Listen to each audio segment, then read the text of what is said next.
Welcome to Life Words Day by Day. We're studying 1 Corinthians chapter 14, where we've seen some pretty interesting rules Paul has given to the church at Corinth in order to help them rein in their gathered meetings. And one of the interesting aspects of what Paul is writing here is that he's essentially telling some tongue speakers and some prophets that they're going to have to put a sock in it. Not every person gets to speak. Paul doesn't say that only 3 tongue speakers and only 3 prophets will receive a message from the Lord, but rather he says that no more than 3 can speak. So if you show up fourth in line, well, guess what? You have to go sit down. But Cliff, don't they have a word from God? And didn't God know about the other 3? This seems like a severe case of quenching the Spirit to me. Well, that's not at all what it is. This is a severe case of the Spirit quenching people and moving people to trust the providence of God. Now, who is the producer of this type of self-control? Well, it's the Holy Spirit. The fruit of the Spirit is self-control. How could a prophet or a tongue speaker, if they were the 4th one or the 5th one or didn't have an interpreter, how could they reasonably just stay quiet? Wouldn't they be like Jeremiah with fire shut up in their bones? Don't they have a message to proclaim? And they are just to go sit back down? How so?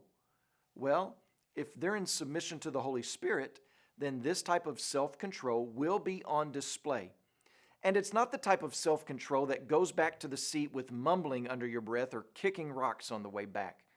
There is a trust in the Lord, a thankfulness that the Lord seeks to make His message clear to people, and trusting that He knows, God knows the process of how that is to happen better than we do. So why all of these parameters? Why only 3 tongue speakers at that time and only if there was an interpreter? Why only 3 prophets? Why the weighing of the messages? For the sake of the clarity of the message.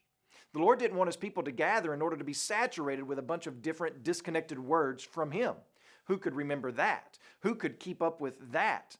God didn't want us meditating on 15 different words or messages from Him. You wouldn't walk out built up or encouraged or consoled. You would walk away tired and worn out and wondering what to do with the fire hydrant that was just unleashed upon you. So there was a weighing of the word for the sake of clarity of God's message. And there was self-control exercised by the speakers for the sake of not confusing or overloading the people.